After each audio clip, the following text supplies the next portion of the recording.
السلام علیکم، میں ہوں فاروق طیب، شکر گزار ہوں آپ کا کہ آپ نے میری ویڈیو دیکھنے کے لیے ٹائم نکالا۔ آج میں شہید اسلام علامہ احسان ظہیر شہید رحمۃ اللہ علیہ کے بیٹے علامہ ہشام الہی ظہیر صاحب کے بارے میں چند جملے لکھے ہیں۔ ایک شعر میں نے ایک ویڈیو میں پڑھ دیا تھا، اب اس کو کمپلیٹ کرنا چاہتا ہوں۔ جانا پہچانا ہے حق کا سپاہی، ایک جانا پہچانا ہے حق کا سپاہی، ایک لیڈر جرار ہے ہشام الہی۔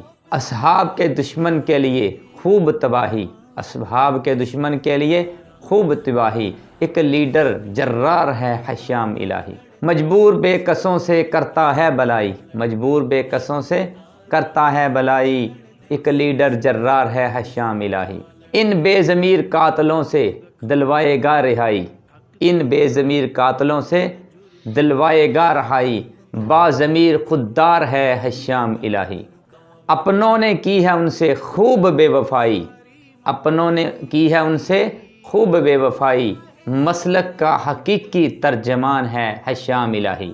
کوئی اس کو جھکا سکے، کوئی اس کو جھکا سکے، اس کا وہم ہوائی، حق سچ کی پکار ہے ہشام الہی۔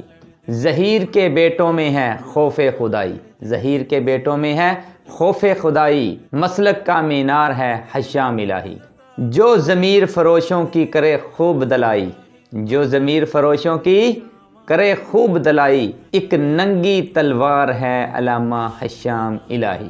جس کے حق میں طیب نے ہے آواز اٹھائی، جس کے حق میں نے آواز اٹھائی، وہ ہے چمکتا ستارہ ہشام الہی۔ یہ چند جملے محبت بھرے جو میں نے لکھے تھے تو علامہ صاحب کے نظر کیے ہیں۔ سب دوست اگر کیسے لگیں، پسند آئے، کمنٹ کر کے ضرور بتائیں۔ انشاءاللہ اگر آپ کی حوصلہ افزائی ہوتے رہے گی تو ہم اپنے شعر کو ایسے ہی کریڈٹ دیتے رہیں گے، ٹربیوٹ دیتے رہیں گے۔ باقی سب دوستوں کا شکریہ، اللہ حافظ۔